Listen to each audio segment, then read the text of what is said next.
Good day, everyone. This is She's Connected SA. I'm Petra, and today we are talking about something that's quite serious, a very serious topic, and something that women should actually look at. I'm speaking to Beauty Without Cruelty, and we are speaking to Toni Brockhoven. Toni, hi. How are you? Good morning. Very well, thank you. Very pleased to be here. Oh, yes. I'm so excited to be speaking to you. I think this is just amazing. I mean, I say that to all the women that I speak to, but I think that this is something that's quite, you've been fighting the fight, and it's at a point now where people really need to wake up and listen to what you are saying, and I think you've, especially in South Africa. So, Toni, take a moment and just introduce yourself to us. Well, I'm Toni Brockhoven. I've been with Beauty Without Cruelty for about 6 years now. I was reminded the other day that I've always been interested in animal rights, but it's only been sort of the last decade that I've been active, as in standing up and saying something. Yeah. On all kinds of issues that are related to animals. And a chance conversation led me to changing what I did before and now being with Beauty Without Cruelty full time.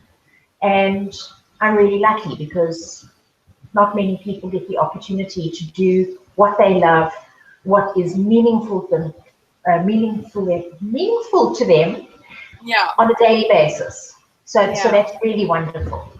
And I have a passion for our humane guide, which is, I'm going to go back 1 second. Yes. If you have a problem, you must offer a solution. So, and this is something that I learned at work many, many years ago. If something isn't working, you go and you say, this isn't working, but I thought maybe we could do that. Now, this is exactly what Beauty Without Cruelty does.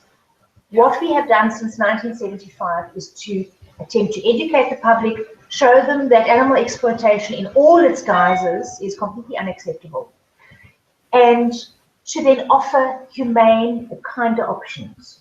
So you have a problem, but here is the solution. And with that comes our Humane Guide. So our viewers can go to humaneguide.co.za when we finish with this, and they'll find over 60 brands that have proven their humane status. And I cannot emphasize this enough. It doesn't matter what a label says. It doesn't matter what the salesperson says, and it really doesn't matter what the website says. What matters is that they're on the list. Yes. And there are 2 reasons I say that it doesn't matter what the label says. There are hundreds of bunnies out there, but there are only 2 that matter. In South Africa, it's this one here. Yeah. Overseas, it's the leaping bunny which has the little stars. Humanely manufactured products is big business in that it's like greenwashing. It's a great marketing tool, and I'm not suggesting for 1 minute that companies who say that they don't test their products on animals are lying, but what they're not saying is, what about the ingredients? If you're using an ingredient that has also been used or will be used in the pharmaceutical industry, if it's going to be used in the food industry, or there are a number of other issues, they will be animal tested. So it's not just a matter of making sure that those ingredients are not tested for cosmetic purposes. They must not be tested on animals for any reason.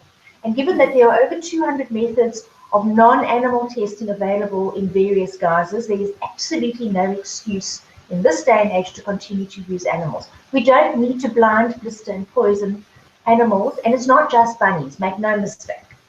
Yeah. You name the animal, the chances are they've suffered. And as the tagline goes, no, we are not worth it. Yeah. So we have the Humane Guide, we have over 60 brands. And the other reason that I say it doesn't really matter what the label says is that last year alone, we had 6 South African brands using our logo, and they were using the logo without our permission, and they were using the logo without having complied to anything. This cheats both the public and it cheats the brands who have actually taken the time and trouble to comply with everything.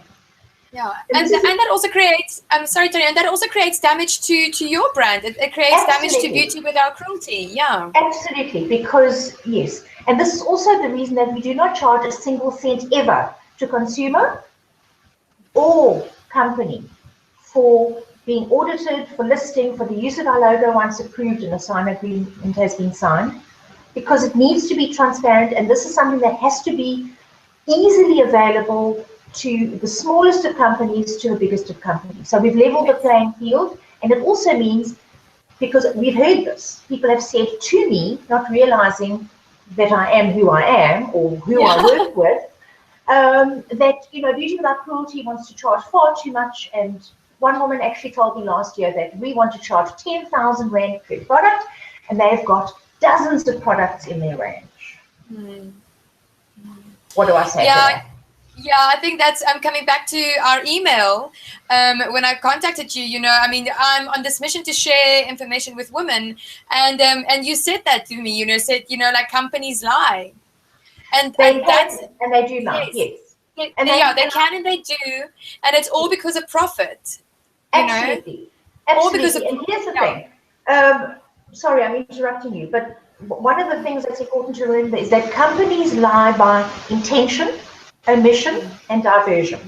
So they either say they don't animal test, and what they're not telling you is that the ingredients are animal tested, or they're using data from somebody else who has animal tested.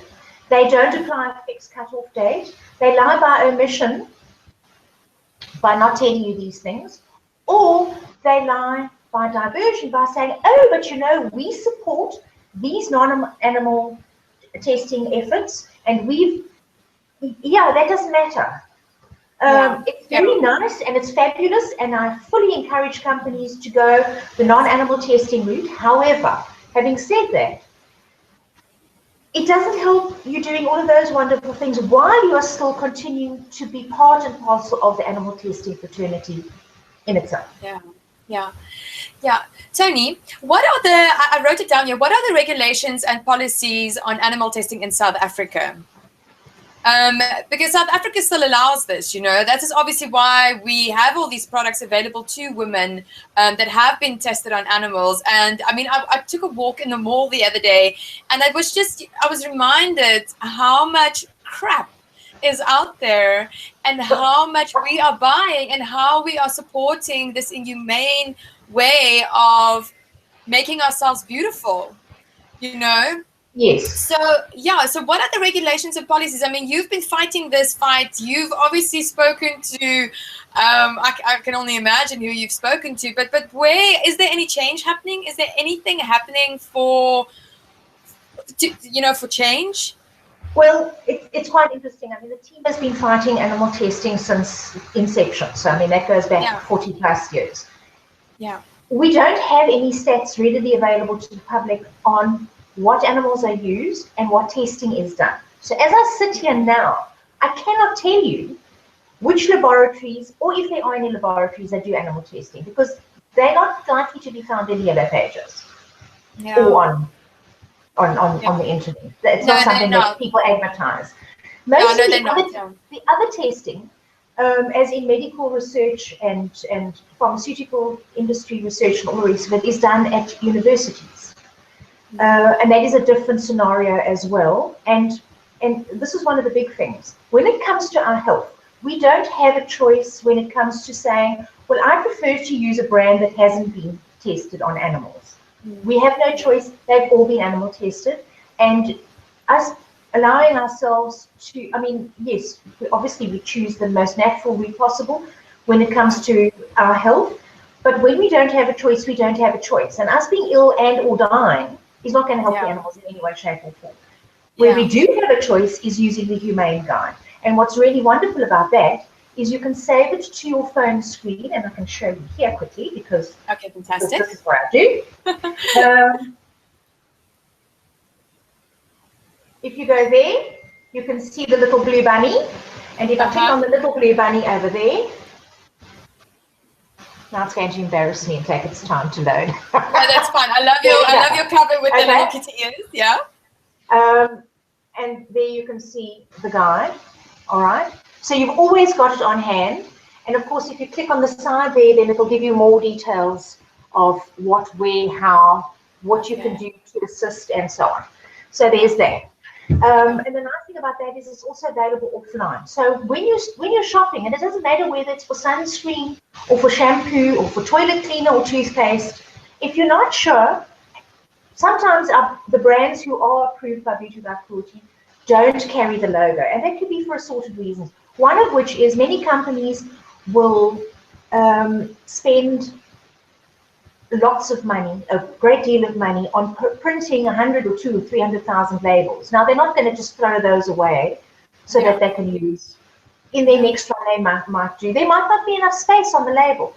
But as I said before, what matters is they're on the sky. And we're getting more and more brands coming through, which is really, really exciting. As I said earlier, there are no statistics easily available in South Africa, and it is something that we are working towards. We do have a petition up, so I'd like to encourage everybody who's watching this to go to our website, which is bwcsa.co.za, and to find cosmetic testing petition, which is on the right-hand side of the screen. Click on there, click on the link. Our government will not accept online petitions. Sad fact, but true. We've got to print out a sheet, get your neighbors and your friends to sign it and post it back to us. And when we have sufficient, we need a power like this, we can then take it to the relevant minister and say, right, we want to officially have cosmetic testing banned in South Africa. If we are not doing it already, or we're not doing it anyway, then it's no big deal. If we are still doing cosmetic testing, then we need to implement this, because there are plenty of countries who have now implemented the banning of cosmetic testing using animals, because they're now using other methods instead. And why are we not following suit? I mean, yes. Why aren't we? Absolutely. And unfortunately, animal issues are very low on the list of priorities in this country for assorted reasons. So that's just the way it is. All we can do is create the awareness and share the message and encourage people to make kinder choices. Toni, I agree. You know, there's a complete lack of awareness in terms of cosmetic brands and even house brands, you know, like cleaning materials, and a complete awareness. And you know, looking back at, you know, because I come from Namibia, so bordering South Africa, so on that side, if you go that way, you know, you get your brand, your sort of retail brands who sell the cosmetic brands, and it's all sort of international brands, and it's all animal tested, you know. So not only do the women not know, they're completely unaware of it, because here we're being sold, this will make you so beautiful, this is going to plump up your lips, this is going to give you longer eyelashes, you know, this is going to make you look glow, you know, this is going to that's the words that we use, you know, like, and then of course looking at the celebrities that promote these brands. You know, don't tell me that they don't know any better, because they do. But again, it comes down to the profit. I mean, today, my mascara, for instance, I made a concoction of my own last night. You know, I found a recipe on YouTube, and it's coconut oil, vitamin E oil, aloe vera, activated charcoal, and beeswax, which I was looking for everywhere in South Africa. And eventually I found yesterday in Cape Town, I'm going to say that the Honeybee Foundation, that they sold some to me. You know, so it's so easy to actually go look for an alternative solution and try the recipes out a few times and see what works for you. But yet, when you don't have that awareness and you're not conscious about that, then, you know, still you're part of the consumer problem. And that is why these brands are out there. It's being marketed in a way that's going to make you think that you are beautiful. But if you look at what's happening behind the scenes, no, it's not. It's cruel. Yes. Well, here's the thing. I don't think that people are intentionally blinded to cosmetic testing when it comes to animals. Most people just don't think about it. It's not in their frame of reference. So they're not. Yeah, it's not in their awareness. Bad companies, yes. And here's the thing, Beauty Without Cruelty's criteria is fairly strict, and we are actually stricter than the Leaping Bunny, because the Leaping Bunny, which is for international brands, and I've said to you that's the little bunny with the 3 stars or the 4 stars, we don't accept unacceptable parent companies. So in other words, if Poopy van Staden's makeup range is owned by a company that does animal testing, they will not be approved. That's just the way it is. Because otherwise you might as well buy and spend your money directly with the holding company or the parent company. Because the percentage of the profits are going to go into those coffers.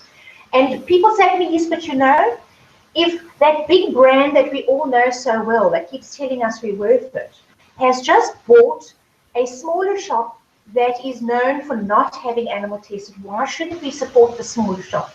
Because it shows them that there's no, actually not.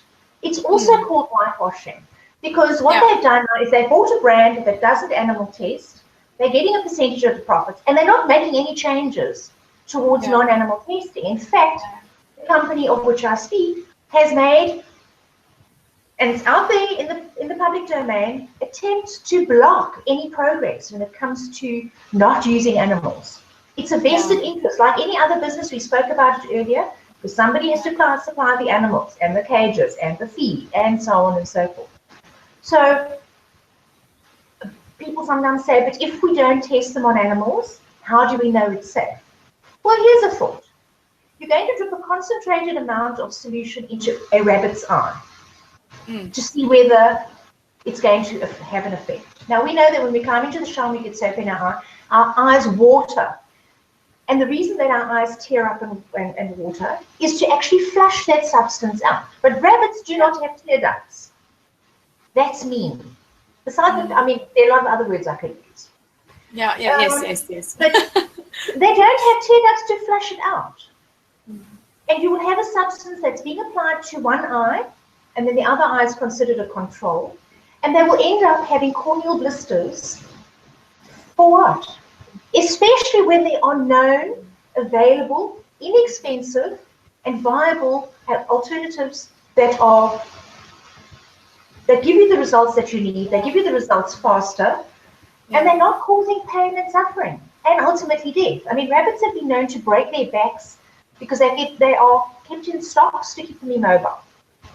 They've been known to break their backs trying to escape the pain. I'm sorry, I'm not with that. And I still think I look fairly fabulous. And I'm using makeup and shampoo and cosmetics and toothpaste, all of which have been tested to ensure my safety and my well-being. But I haven't been the cause of somebody else's suffering. And that's a really, really important point. And if that's the one thing we can all do. It doesn't matter where you live. It doesn't matter what your income is. We all need to brush our teeth. We all use bars of soap. We all use shampoo. There are brands available in chain stores throughout the country, and that is the one thing that we can all do to minimize our impact and to minimize the suffering of others. There is no excuse not to be using brands that are on the list. I understand that some of them are online sales only, and if you don't have access to an online store, that's fine. But I can name 3 chain stores, all right off the cuff, 4 in fact, which sell brands that are approved by Beauty Without Cruelty. And the system is not perfect, but it's getting there. In 1989, we had only 14 brands listed. Several of those brands are no longer listed because they've been taken over by acceptable companies, or they've had a new CEO who's decided to change the rules. But we now have over 60. That's phenomenal. Nobody can say that what they need is not available. I mean, there's even insect repellents that have not been animal tested that are on the list. Yeah, I think this is so important, Toni, because I mean, I'm going into activism at the moment, and it's a mission finding brands out there who are ethical. And I had the same thing. I mean, for instance, I wanted to use a brand, but then they were bought over by another company, and I don't really want to use the name at the moment. And it makes it so difficult because and their labels, for instance, say non-animal tested, right? So we as South African consumers, we look for those labels. I mean, my whole makeup kit is changing at the moment, and I'm ashamed to say that there are brands in there which I shouldn't be supporting. No, that's fine, because as you use them, you will change them. And here's a really important thing. That's why we say firstly use the list and not what the label says. In all fairness to salespeople, generally they're clueless, and that's not their fault. They've been fed the information by people higher up. And media. And the media.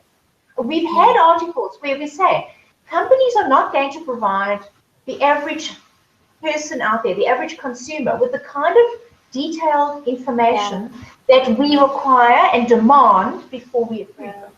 We are a recognized authority able to audit the information that is sent to us. One of the things to look out for also, and what this means is firstly that we've done all the work for you. Yeah. I know that there are other lists out there where people have phoned up companies and said, do you animal tests? And they say, no, we don't. We say, okay, fine, that's good. We can put you down on the list. No, that's actually not how it works. A lot more in-depth requirements have to be supplied before they can be considered acceptable, and there are very good reasons for that. Yes. One of the things is that we encourage people to either stick with Beauty Without Cruelty or the Leaping Bunny for international brands, and we do actually have the Leaping Bunny list of brands available in South Africa on this humane guide as well. So that's also available, and we do that as a service. Amazing. Because it's important. There's a very famous bunny out there with pink ears. The PETA list is worth nothing. They do very good work on a number of issues, and they've been very good at creating awareness. But their list of acceptable brands is a long list because all they require is a letter of assurance from the company to say, we don't test, we've never tested, we promise we won't. It's meaningless. Yeah, because you go so much further. You go into the packaging of it. You know, you actually go into so much more in depth into the brand, which I think is important. You know, it's important that people get this clear as non-animal tested, free from animal tested, and then the humane. You know, people need to understand this. Yeah. Well, one of the things is that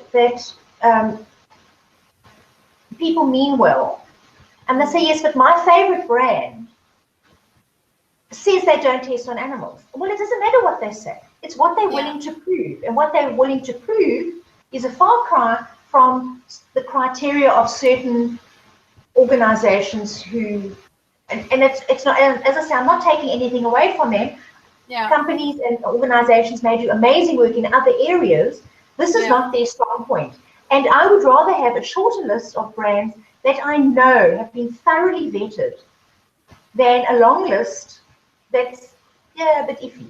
So it really comes down to, if you want to use brands that have been humanely manufactured, you either do it properly, but please don't make excuses and say, but so-and-so said so, or the company said so. They must provide proof to a recognized authority. Yeah. Toni, this is so. So what's possible here? You know, like, I mean, where are you? Do you have agents nationwide, or you know, where is Beauty Without Cruelty based? You know, like, how do people get involved, and how do they actually start supporting you? And you know, is there a way that you can become an agent with Beauty Without Cruelty so that we can get the right brands out there? Because here's the issue, and I see this, is that the ones who care, the ones who are compassionate, the ones who have the information, it's pointless advertising to them. You know, we need to get to the ones who don't have the information, who aren't aware, you know, and those are the masses. Yes. So what's the next step? Like, how do people get involved with you? And what else is possible for them, you know, because this is time consuming. And I know that there are people nationwide throughout the world, you know, and let's talk about Africa and then South Africa. I know that there are people that are aware, but they just don't know how to, maybe they don't have enough time, or they don't have the resources, you know. So what's possible? Yes. What does Beauty Without Cruelty make possible for people who want to get involved and support the brand and support the really ethical, humane brands? The first thing is to join our Facebook page, because this is where we have all the updates and all the rest of it. Now, when it comes to activism or involvement or volunteering or whatever, because we obviously, we are in volunteer-based, and we are situated in Cape Town, we do have a Johannesburg representative. What is important is, and it will be on our website front page later on today, what we want is everybody that we know. We want them to go to their local library. We want them to go to their local library and ask them if they can put up one poster from the 23rd of April to the 31st of April, or whatever the end of the month is, okay, for 1 week, for World Week for Animals in Laboratories. Okay, it's World Week against animals in labs, and that's from the 23rd of this month. And we'd like them to, that's the first thing. Then ask them if they can put up a display. Ask the librarian whether they have books on vivisection, animal care, animal sentience. There's some wonderful books out there on animals and our relationships with them and all the rest of it, and put up a display. And then if they've got at home, because we know everybody who follows Without Cruelty recycles, if they still have empty containers of products that are BWC approved, to take those along with them to make up a little display area as well. Yeah, amazing. Because we need to, and that's a really huge thing, because the poster is available in English and Afrikaans at the moment, and it's about spreading awareness of animal testing, the Humane Guide, the website, so that people can go to the website and find the Humane Guide, and creating an awareness. And libraries are usually full of young people, and those are the people we need to encourage, because they're the ones with inquiring minds, or they should have inquiring minds, and they're the ones who should be more active and more interested. Sometimes people of our age, and I know you're very young, those of us who are a little bit older tend to become stuck in a rut, or we're busy with life, and we've got other things on our plate that we're thinking about. This is the one thing that everybody can do, and we would love, all they have to do is email me, toni@bwcsa.co.za, and I will send them a copy of the poster, the artwork, and we just ask that they have one printed in an A2 size, so it's nice and big.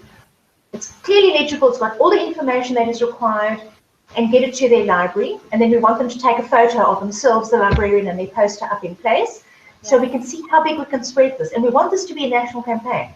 This is one thing that everybody can do.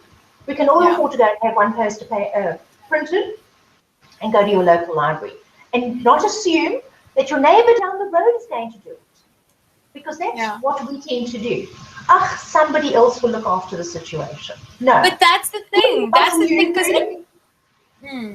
everybody has a mentality. Not now when, yes. Exactly. Everybody has that mentality, and Toni, and I mean, I speak to people, and I'm always very enthusiastic, and I get very excited about projects, about protecting the planet, protecting the animals, protecting, I mean, I had this crazy idea the other day. I thought, we should just bugger everything. We should leave all the animal conservation organizations and actually start a human conservation organization, because people don't get it.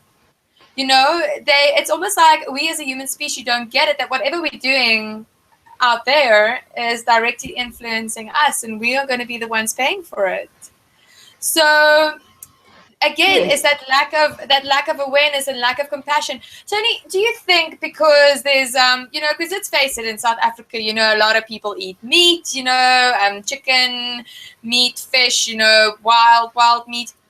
Do you think because there's sort of like that relationship, that people think, it's okay, we're killing animals for food, so why not kill them when we test cosmetics?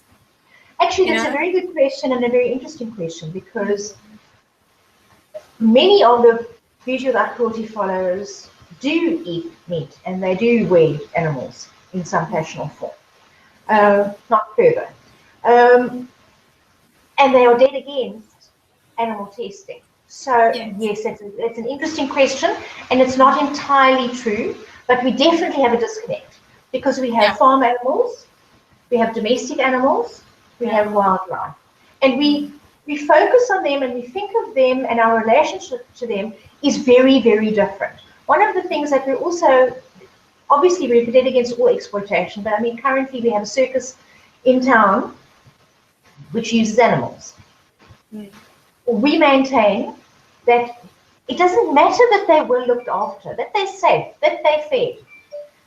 What matters is they shouldn't be there in the first place. Exactly. You can have an off day and phone in sick and say, I'm not doing this today. Animals in circuses cannot. They are going to do what they have to do, because and there's no respite. They shouldn't be stuck in small cages, traveling around the country on a regular basis. Exactly. We need to be, if we need to earn a living, let's do it off our own back.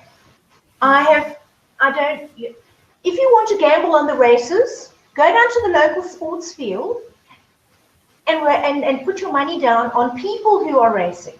Why must horses earn money for people? Yes, I think Yeah, I think there's just a complete, like you said, a disconnection and a lack of compassion for what we're doing. And then again, it comes back to the awareness and the consciousness of people, you know. Yes.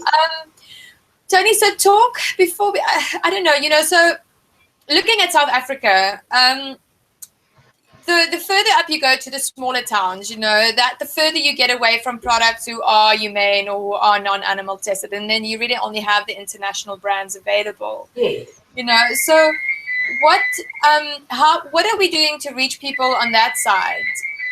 Because, you know, going to what do you call it, like bookshops? Yes. It's almost like you should go and be standing in front of pharmacies or big big supermarkets. Yes. You know, that's almost sort of like the way forward, I think. You know, but yet again, people don't want that confrontation. They don't want it to get ugly. They don't want it to get out of control. But I kind of think any of those things. Yeah. It doesn't have to do any of those things. What we need are volunteers. If people are in a small town, contact me and say, I'd like to leaflet. Leafleting is non-confrontational. You stand on the street corner, you stand at a robot, and you hand them informational leaflets, and I cannot believe my phone is ringing. Do you want to answer that quickly and just tell them that you're busy in an interview? If you wouldn't feed them, shampoo them. Oh no, I can't read it anymore.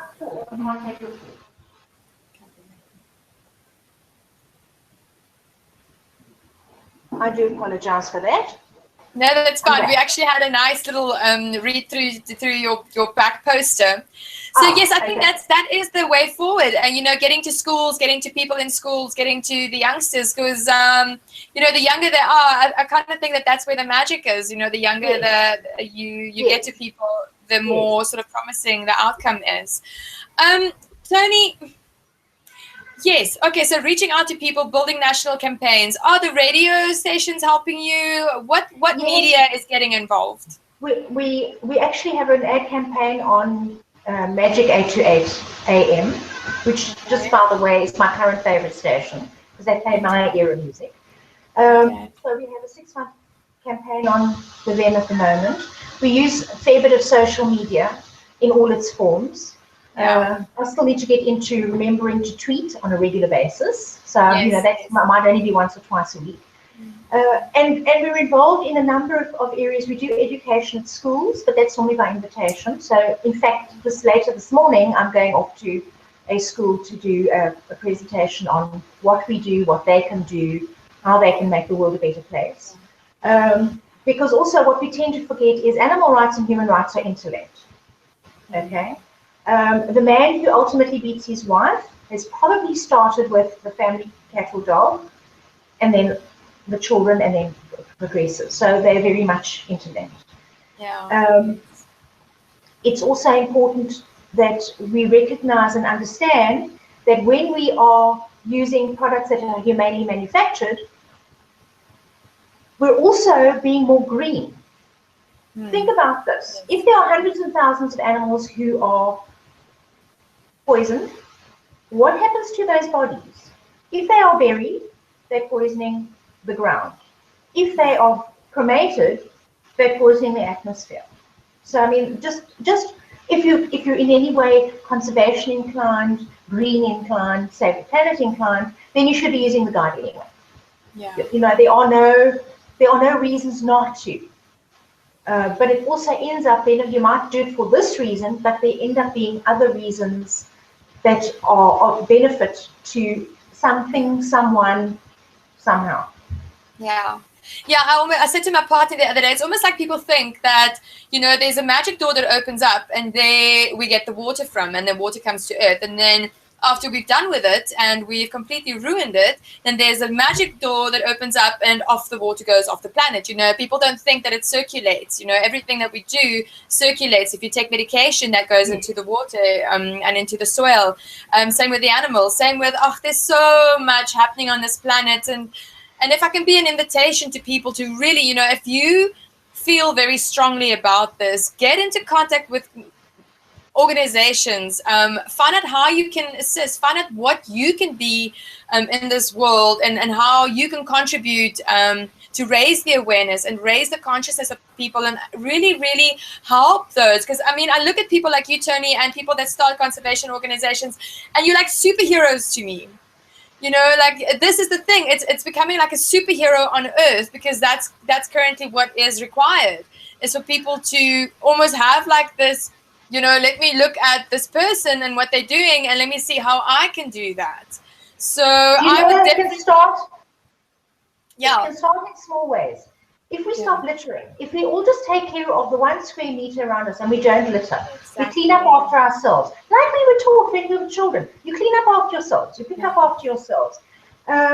You make kind choices. It's really quite simple. There are a couple of facts in life. One, you don't have to like everybody, but you can be kind to everybody. Oh, beautiful, yes. First rule of thumb, okay? You can't save everybody, whether they are human or non-human. You can't save everybody, but at least you can ensure you do no harm to anybody. And that, again, is where the Humane Guide comes in, for example. So there's a difference between not actively going out and beating the family dog, because that's doing something that's unacceptable. Refraining from and opening our scope of compassion. The world is actually greater than just Fido and Whiskers, and we tend to forget that. All animals feel joy. They all feel pain. They all love their families. Anybody who has seen a lamb frisking along in the field and suddenly thinks of lunch, I'm sorry, there has to be a certain psychopathy there.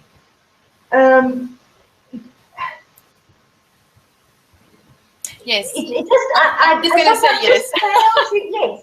No, I just sometimes, I can't always, and I think most of us who work for animal issues feel the same way. We can't understand and get our heads around why we can save dogs and cats, or parrots for that matter, and then eat chicken, or save dogs and eat cows. They're all the same. You know, they all have the same. They might have different levels of intelligence in the same way that people do. But when it comes to emotions and feelings, for heaven's sake, we all bleed red. That should be enough. The fact that we all bleed red has to mean something. And let's see what we can do to minimize our impact on other lives. Yeah. So, Toni, so I have to say goodbye to you, but this has been a really interesting chat, and I would love to raise some awareness with you. And so for anybody that is watching or that will be watching, you know, there's a campaign going on at the moment. Please go to the Beauty Without Cruelty website. And what's the other website that you mentioned, Toni? humaneguide.co.za is Humane Guide. bwcsa.co.za is Beauty Without Cruelty as a whole, which has got lots of information about all kinds of issues. Yeah, it has lots of information. There's so much information out there. I mean, I go back to it time and time again, and speak to them, connect with them, you know, become a volunteer, see what is possible and how you can contribute to the earth, and how we can all live a better life, because that's what it is. You know, it's living a better life, more conscious life, more compassionate, more kind, and really looking after this planet that we're on, and after our resources, and after our animals, plant life, you know, human, animal, plant, you know, it's all beautiful kingdoms, and a beautiful ecosystem that works well when we look after it well. And unfortunately, we as a human species, we're the only species that's so destructive. We're the only species, and it takes a choice. It's a choice. One choice you make can change everything you do, how you experience life, and how you have others experience life on this planet. So, Toni, is there one final message that you want to share with us? Be kind and use the guide. It's like the first sentence, okay? Yes. It really is a matter of walking gently on the earth and doing no harm. We always have a choice, and every action that we make has a consequence, and we need to decide what that consequence is going to be. What is our impact going to be on the others that we leave? It's a little bit like CSI. You know, there's that transference rule, which says that every time you walk into a room, you leave something behind. And when you leave, you take something with you. The question we all need to ask ourselves every single morning is, what are we going to leave on the earth and what are we going to take for ourselves? Yes. Yeah. Yes. And Toni, do you have any sponsors that sponsor BWC that you want to say thank you to? It's all of you. We rely solely, no, we rely solely on the generosity of strangers, literally. We rely on public support. It is the public who are the ones who give us funding so that we can carry on doing what we do. And without funding, we can do nothing. Every single thing costs. So it's all very well, for example, to say we're going to have banners made, we're going to have leaflets printed, we're going to make phone calls, we're going to write emails. Everything costs. And here's the irony of that: the more funding we have, the more impact we can have out there. The more impact we can have out there, the more we can spread the word, and the more funding we can get. So it becomes a self-perpetuating cycle. So that's the one thing. Magic 828 FM have been fantastic because they've given us a really reduced rate, which we're incredibly grateful. And I really find it exciting because the other morning I listened to the radio on my way somewhere at peak hour and I heard our advert, and then coming home I heard the advert again, and the following day we had 2 companies approach us and say we want to be approved. How do we go about it? Which is fantastic. And that's actually what it's all about. It's just about creating the awareness. So our thanks go to everybody, whether they've sent us 5 Rand, 50 Rand or 5,000 Rand. It is all valued. It all goes to this. But we can't do it without you. So please be kind. And next time you want to have a latte, think that, if I have 1 latte a week, I could be sending that money to Beauty Without Cruelty, and they could be doing something to create awareness. Yes, thank you. Oh, beautiful. Yes, use that invitation to whoever will be watching this. Toni, I'm going to be speaking to you again. And for everybody else, be the change you want to see in the world. Be compassionate, be kind, live your divine life, get in contact with Beauty Without Cruelty, speak to Toni. What an amazing person you are. And let's see what else is possible. Now, hey, yes. So Toni, you have a beautiful day. Go talk to the kids, and I'm going to be emailing you. And to everybody else, goodbye. Thank you. Bye-bye, Toni.